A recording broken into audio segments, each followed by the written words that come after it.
Today we're interviewing one of my favorite people, Tim Gavin. He was actually my boss when I was a pro skateboarder, and we're interviewing his new business partner, Donovan Healy, who's a savage in the real estate industry. Actually, the first time Tim saw him, fully fanned out. He's that big of a legend. We're gonna go over everything real estate. Is this the right time to buy a house? What happens if the market crashes? How do you build a team in this environment? And most importantly, how do you handle rejection? When people say no, how do you keep moving forward? I hope you enjoy this video. If you're not subscribed, hit the subscribe button so you're notified for all our future videos. We'll see you soon.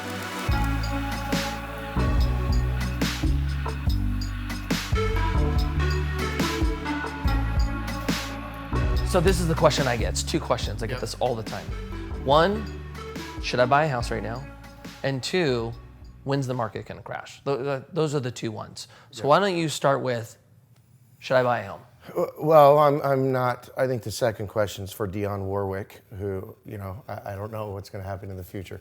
But my answer to that is there's never the perfect time to buy a house. I feel like living in Los Angeles, which is, one of the best markets in the world, there's never a bad time to buy real estate. I feel like if you look at it from the standpoint of, hey, I'm gonna wait a year. I think in a year from now, you're probably gonna kick yourself and go, I should have bought a year ago. I would have had 10% more equity in my house or whatever it is. So, rates are high. I get that. Everyone got spoiled on historically low rates. I mean, is that ever gonna come back? I mean, you probably know better, but I think where the market is trending, from what I hear from lenders, we might level off first quarter next year about 5.5%. So is it the right time to buy today? Yes, I think it's less competitive. You could refinance down the road, call it 6 to 8 months. And I feel like in certain markets, you can find good deals right now. It's, a year and a half ago, you're in a bidding war with 10 other buyers. I feel like the market, or, in those days, I feel like you probably bought 5 to 10% higher because you had to compete, you know what I mean? But at the end of the day, is it the right time to buy? For them a year and a half ago, sure, they're gonna eventually gain that equity back. And they probably avoided paying rent. So that was a long answer. The short answer is, right now is the right time to buy. If you're asking me that question 6 months ago, it's the right time to buy. If you ask me 6 months from now, it's the right time to buy. Right. There's never a perfect time to buy. So Donovan, I don't know why we have this just feeling that when things are expensive, there has to be a crash. Yeah. Does there have to be a crash? No, there's basic supply and demand economics. There's limited supply of homes in LA. There's a lot of people leaving LA, but there's a ton of people still coming to LA. Granted, there's things going on with the industry strikes. That's probably going to resolve sometime next year. So you have that kind of throwing a curveball in the local market for the LA market. But there's more opportunity in the down market for long-term equity. Real estate is always a long-term play, So yeah, you have a little bit negotiating power because sellers are feeling the stress right now. But for the right home, if a good house comes to market, there's still bidding wars because we have a lot of sellers on the sideline that aren't willing to abandon their, sub 3 rate, right?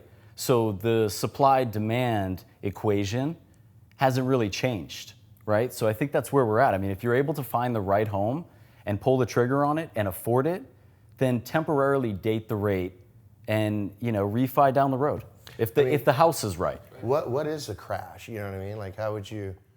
Well, yeah, that's the interesting one because... Like, what is the definition of a real estate crash anyways?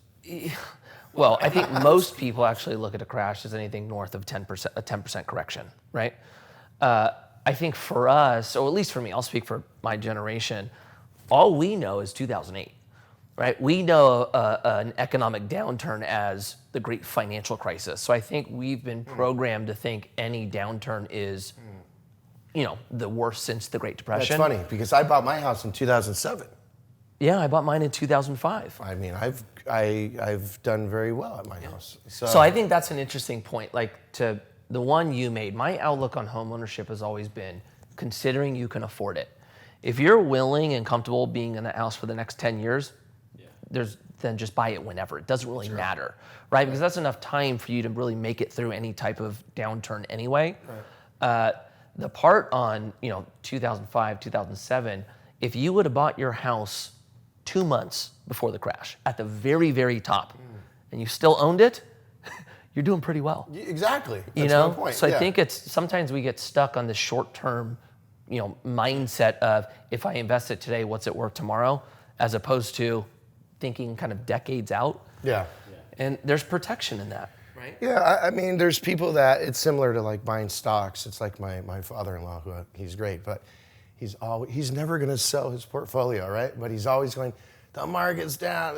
I'm like, what? What does it matter to you? You're not going to sell it. Right. You know what I mean? So when people look at the value of their home, either on Zillow or whatever it is, they're like, oh, my property, it's down a little. It's like, what does it matter? Right. You're not going to sell it today. You're not going to sell it when it's down. So, eventually you're going to gain that equity back. So is it fair to say for a real estate agent or somebody who's just in the sales side of real estate, is it harder today than it was last year or the year before the year before?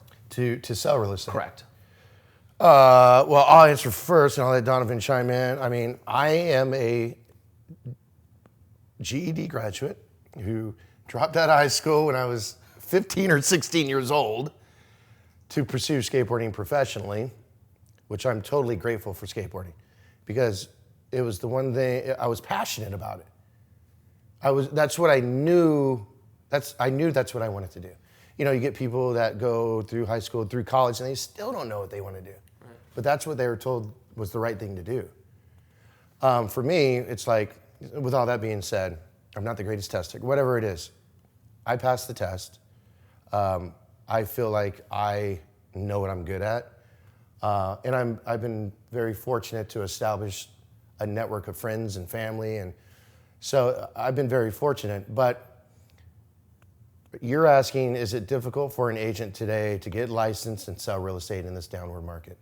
I mean, my answer would be, yeah. I mean, I don't want it to be discouraging or a deterrent for people who want to sell real estate because I think, if that's what you want to do and you're passionate about it, you can do it. But, it's been tough. I mean, someone like Donovan, who I've looked up to personally, because, as us skateboarders, we're always looked up to. I met him 6 years ago, and I looked up to him. But, everyone's business is down 40%, 30, 40%. Some less. We're fortunate. Ours isn't as down as bad. But we grind, you know what I mean? And we've been doing it for long enough. But I think the better way to answer this is if someone got licensed a couple years ago, yeah, they would have had it easier. The reason why I'm asking is and this would be a perfect one to move in for you. I think this is a harder moment in time to do business for a lot of people, right? But I actually think this is like the best time to get started. Yeah. So what I want to ask you is, for the people that are coming into selling real estate, or even those who started 6 months ago, and it's just they're hearing about all these record-breaking numbers and just big volume, and now they're going, I'm having a hard time selling anything.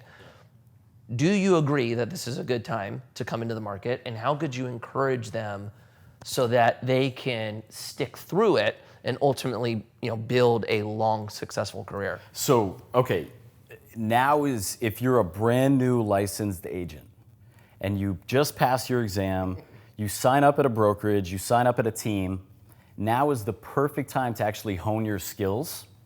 Yeah. It's not 2 years ago, 3 years ago, where real estate came super easy.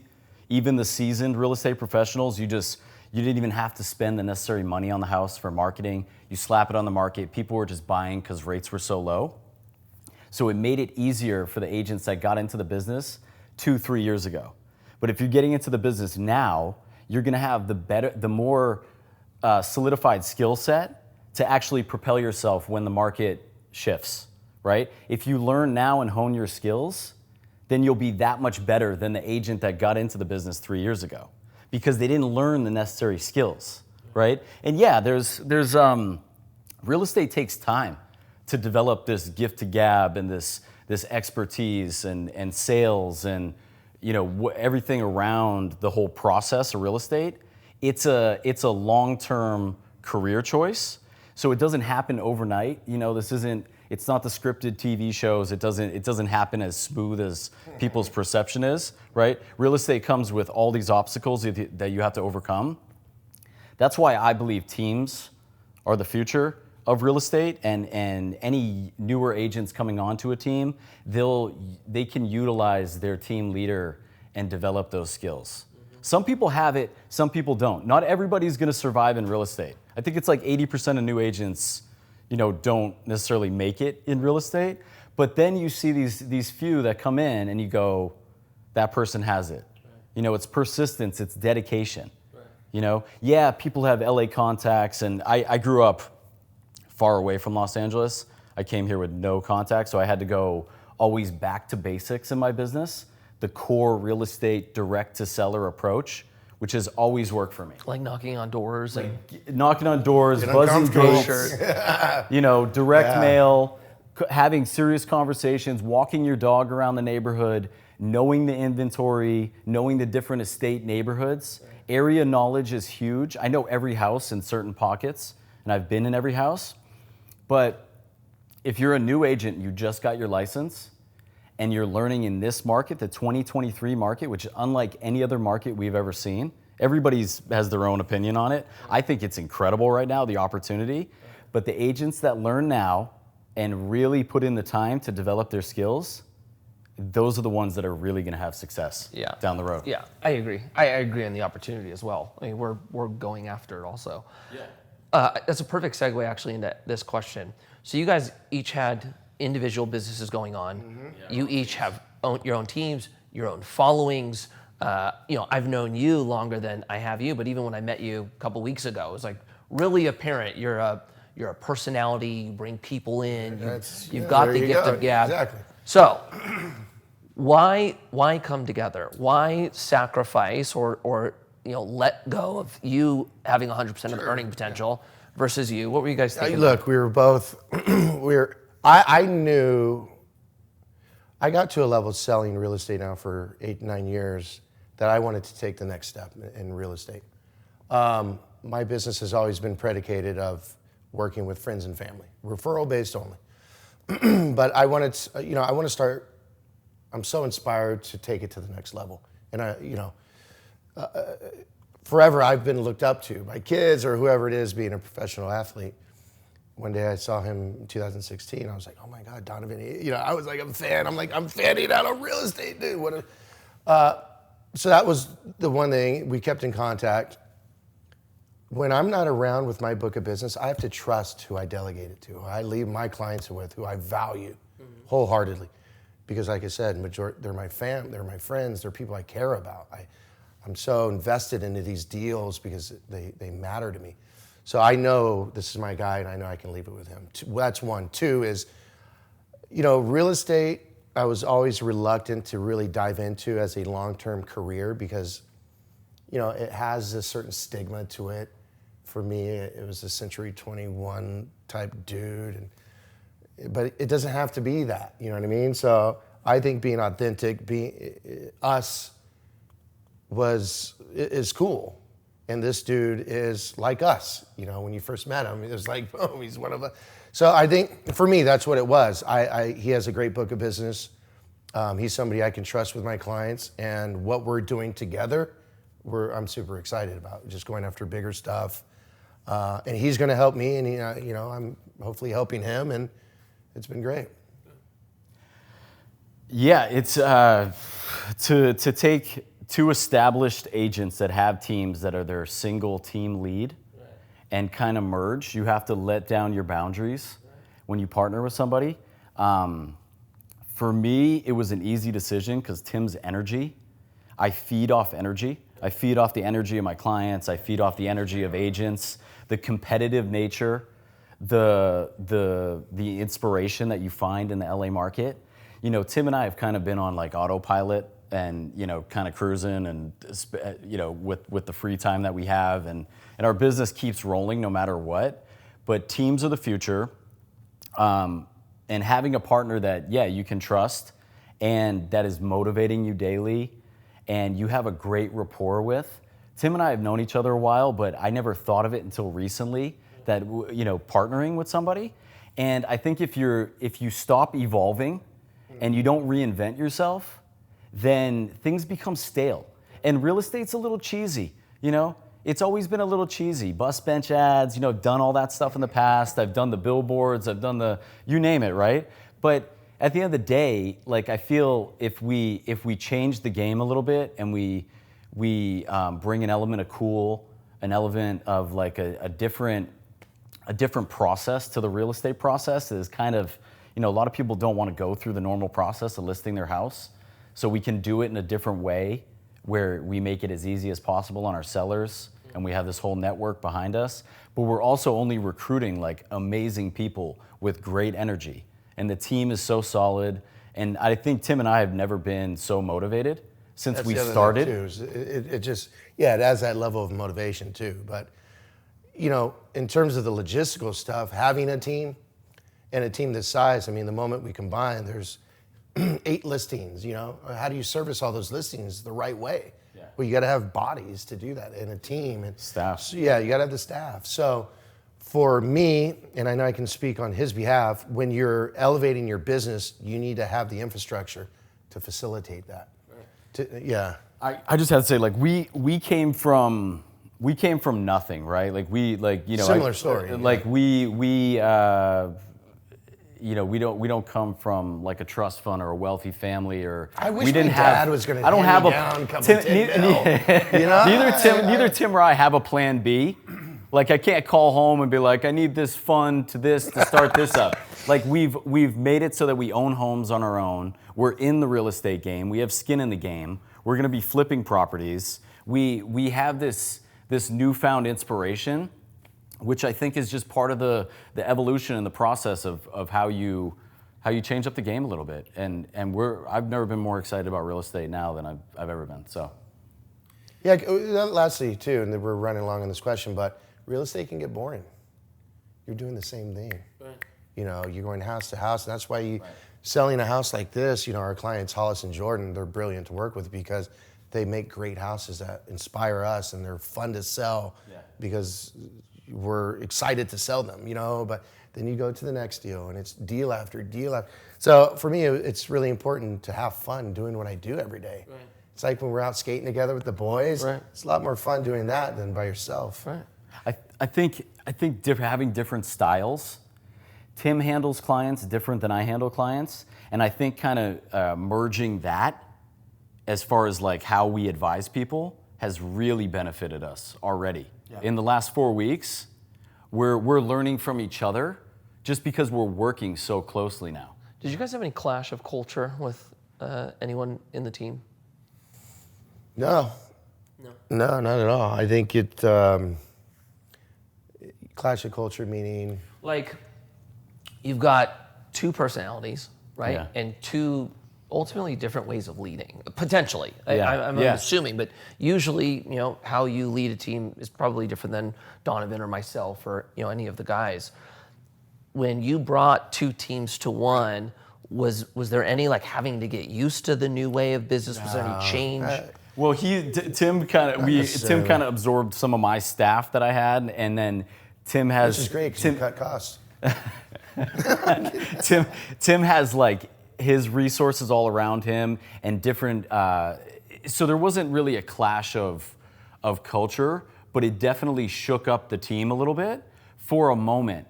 And then once you meet Tim, you fall in love with Tim. Like I was telling you, Tim walks into any room, you instantly warm up to Tim. So that's that thing that you have that sets people apart in the real estate industry, is that likability. And Tim and I both have that. Yeah. But when I feel that, that's a rare thing for me as far as like what other agent would I merge my business in?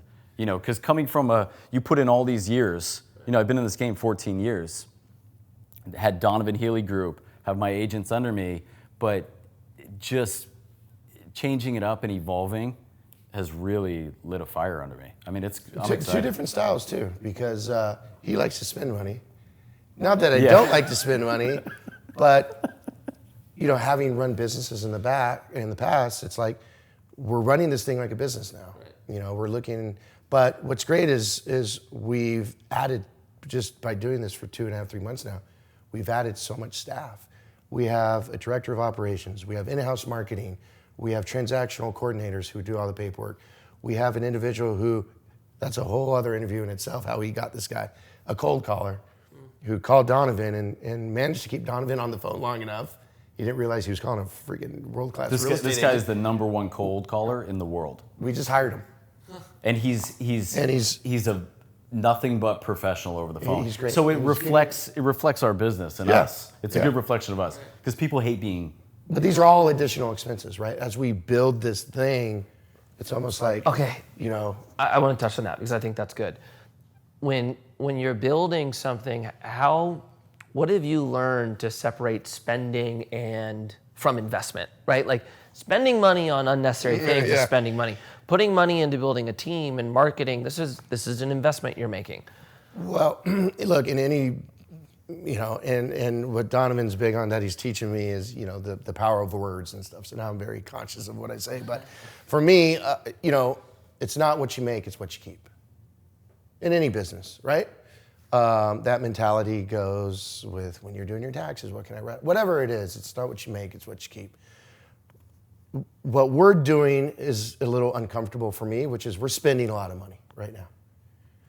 But in this market, what we're doing by making these investments into our business is we're really setting ourselves up for great success early next year or end of this year, whatever it is. But you know, it's uncomfortable for me to spend to build this the way we are, you know, because we are investing into it significantly. But at the end of the day, I believe in it.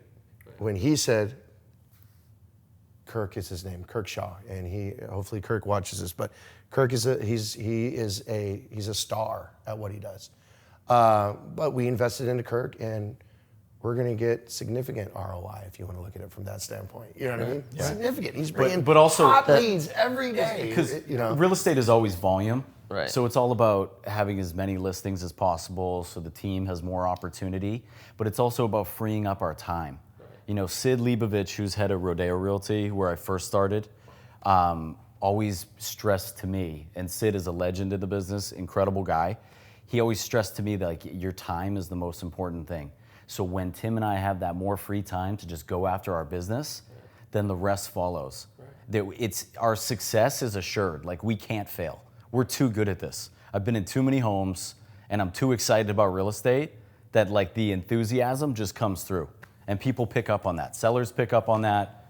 Yeah. You know, it's super important. And you know what? I'll add on to what you just said. And we talked about this last time. Reebok and Nike. And Reebok and Nike battling it out, right?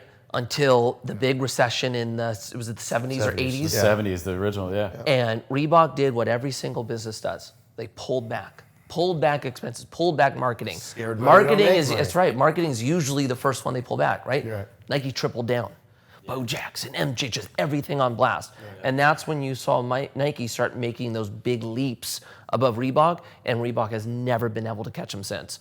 So, you know, the importance of investing in your future, and two, you guys are investing at a time where people are pulling back. This is where the magic's made, ultimately. I think just like we talked about agents getting into the business right now and it being the perfect time to learn the business and the skill set, I think it's the perfect time to build a team as well, because we're in a bear market, right?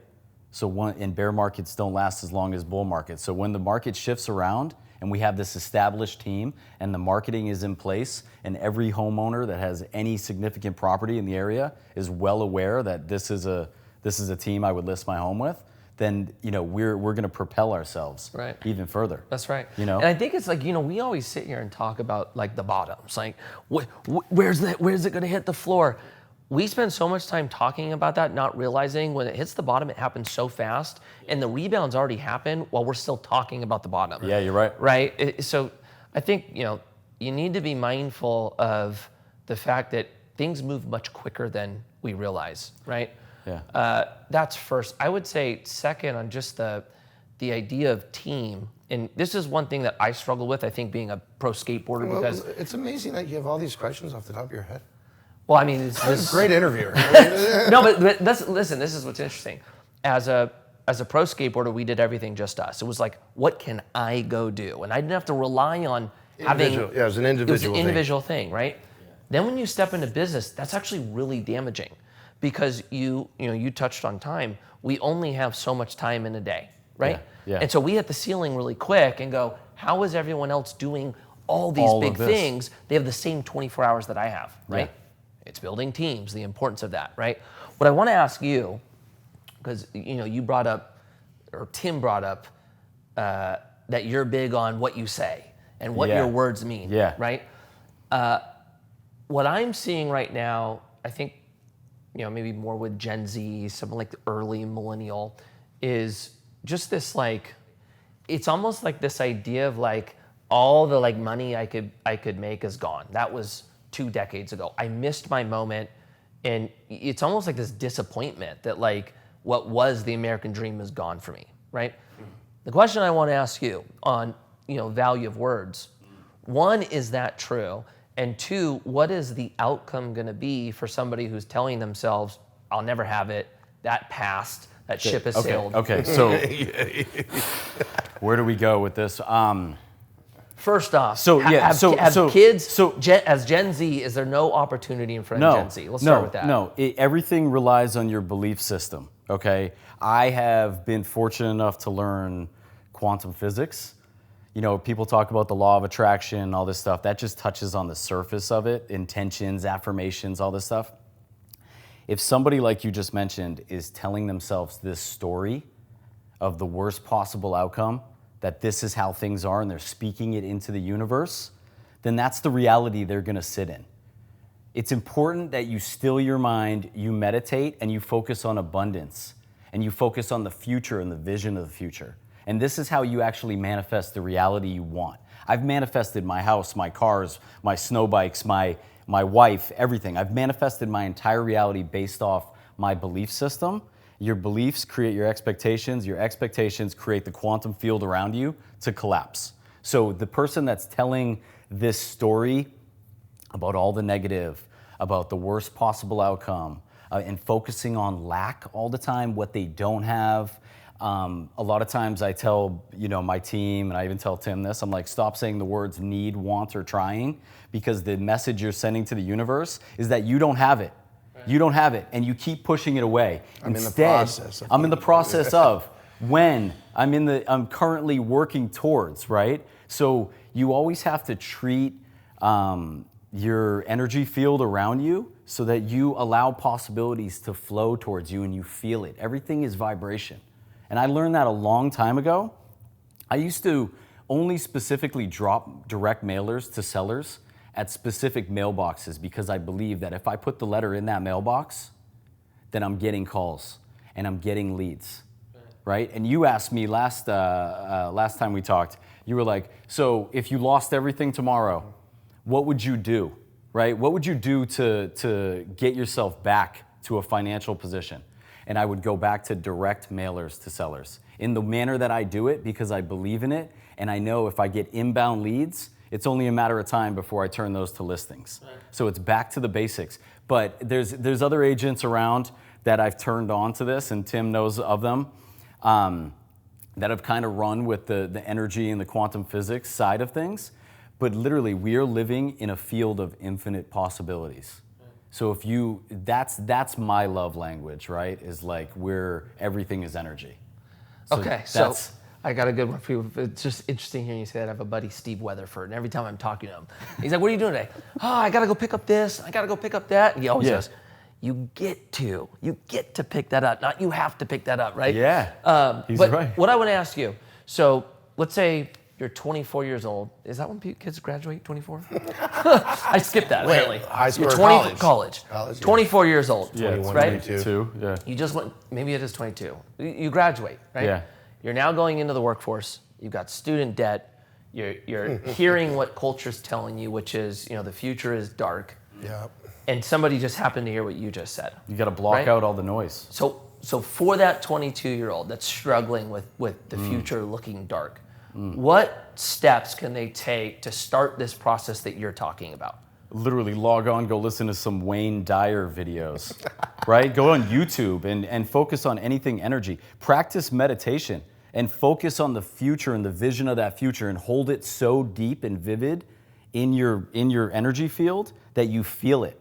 And then that's how you attract things. Block out all the fear machine. We have so much Negative. we have so much just weird energy coming at us, you know, and even I take it on too, because, you know, and my heart goes out to everybody in Hawaii right now, because just tragedy, and it's so sad to watch, but I almost have to like meditate after, because what is that feeling it gives to send you, them love, yeah. right? Because we're all connected, right? There is no such thing as separatedness. We all think we're all on our own soul's journey, but everybody, young, old, no matter what, if you block out the noise, kind of put on your tunnel vision and stay in this energy pocket, right? That just, it focuses on all the abundance, all the possibilities of what's out there, then you can overcome any of the perception of like, oh, this is so hard and I'm never gonna own a home and the American dream is so far out of reach, right? And interest rates are so high, or like your boomer dad is like in there bitching at the television or something, right? You have to, the older generations are toxic in some ways, where they're stuck in their mindset. We're all just programmed, right? But if you break free of that and you allow just this other universe to kind of transpire around you, then anything is possible. Literally anything is possible. And you have to almost practice it. Like Kobe Bryant used to practice every day, no matter what. You have to practice quantum physics. You have to change your belief system and your habits of thinking so that it propels you out of that state of lack. You know, because when you focus on lack, you just create more lack. Right. Coming from the skate industry, and now you. Coming from the skate industry, which there's not really a lot of money. People, you know, we're in a, $6 million house right now. This seems like a different world, right? Right. Unattainable for the skate. Unattainable, yeah. Right. So you going, you know, skate industry, you started a business that was freaking humongous. Now you're, you know, selling really, really large homes. What is one thing that maybe you went into this industry with a skate kind of view that was just completely shattered, that you went, that was actually wrong. Like, this is actually how it is. Was there any of those kind of concrete ideas? Yeah. This is actually really fun. There's a lot, you know, from skateboarding, you can relate to this, when you're trying something over and over again. Before I say this, it's like my son right now who's getting everything so easily. You know what I mean? Whether it be monetarily or... There's not a better feeling in the world when you earn something that you worked so hard for, right? So in skateboarding, when you're constantly trying that same trick, and you're a Virgo, same birthday, August 29th, whatever. Oh, that's right, you guys have the same birthday. Yeah. I forgot. So, but you know, we have that trying something over and over again, but when you finally do it, that sense of accomplishment, fulfillment, and the high that you get, there's nothing that no money could buy that. But it's the same thing with real estate. There's a lot of fun in it. The art of negotiation, finding the right house, being in these great houses, working with somebody you like, inspiring our team to do better, giving them and sharpening their tools so they can be better. I didn't think it was going to be as fun as it really has been. Are there days where it's not fun? Yeah, that's anything though. So yeah, I didn't think I would enjoy it as much as I do. I just thought it was something that, you know, you could not have a boss. I never wanted to have a job. Yeah. You know, and you could make good money, but yeah, I didn't think I would have as much fun as I have doing it. For the person who struggles hearing no or rejection, somebody struggles with rejection, can you talk about maybe some things that you've learned along the way to, you know, when somebody says no to you, it doesn't stop you in your tracks and allows you to keep moving forward? So I used to sell home remodeling before selling. That's not an easy thing to say. And you would want to hear a no. This dude is different he came from Boston back east on his own. You know, does no. Nobody. Yeah, so I used to sell vinyl replacement windows and exterior elastomeric text coat, right? So stucco laugh. jobs, I like don't know why I we laugh. would coat your house for 25, 30 grand. We'd do all your windows for 35,000 or whatever. But I learned the core of sales so that when everybody has to feel like they're getting a deal, right? And I used to always want to hear no 3 times because I would look for the no's. And then I would figure out how to adjust my sales pitch to turn that to a yes. But the no for me, one, you gotta have thick skin. You gotta have doors slammed in your face. You gotta be able to work endless hours. You gotta work on the weekends. You can't, real estate is not all easy. You're not just showing homes and then it just happens. See, occasionally you get lucky and you do get a deal like that. That's the beauty of LA real estate, right? But no, for anybody getting into this business, get used to hearing no. Get used to hearing F you or this, get used to all that. All the rejection you can handle, it's coming. No matter what level you're at. It's hard to have an ego in top this of the business, top. for sure. The most successful brokers get fired off listings, and then somebody takes on that other listing, and then it's just part of this industry. But I always wanted to hear no, and I like the challenge of hearing the no because then I see if I can flip it to a yes. It's interesting just saying that because you're not dreading the no. If you're I'm excited about about it the doesn't no. have the sting that maybe it should have if you're trying to avoid it. Oh, it's the no is just an objection, Right. and you have to be able to handle objections. And the no is something that you want to anticipate and you want to hit that wall, but you can't let that discourage you. You can't just go, if you shut down, you hear no, and instinctually your subconscious, you're like, no, that's not gonna happen. No, you have to have that killer instinct in you to go, no, why? I understand, and counter them. Right. I used to do a cool down after selling a $30,000 window job. And then if you didn't sit with the people for 30 minutes after they signed the contract and you didn't continue that rapport with them, we used to call it the cool down. That they would cancel the contract before you got back to the office. Oh. If they sign the paperwork and then you leave and you didn't do the cool down, you knew that you didn't do the 12th step of the in-home sale process, and that's why they canceled. It's like if you ran out the door to your car and then the people look at the contract they signed, they were like, what did I just get bamboozled into? They're like, what? What is this? No, but if you hang out with them and you keep building the rapport, Right. then they don't cancel the contract. We're gonna end on deep. They're not hard. Deep. Deep. Deep. Not hard. Deep. Okay. You have kids, right? No kids. No kids yet. Just Okay. no kids. So my Well, question. he's got furry kids. No kids in the books for me. Okay, so for when you have kids, if when, and for you, so you'll go up second with this one. Would you prefer your kids to have an easy life, or would you prefer your kids to have a life of adversity, and why? This isn't a question for me though, because my wife and I are not planning on having kids. So it's life by design for me. This is going to Tim. So Tim, is going to take this away. I'm living this question right now. That's a perfect question then. Yeah, because I didn't have. It wasn't really hard, but it wasn't great either. So I always said, when I have kids, I wanted it to be different for them. So it's hard to have the balance. One, as you know, as a parent, it's not easy. You can't be the perfect parent, but you definitely don't want them to struggle. But at the same time, at the end of the day in life, there's some struggle.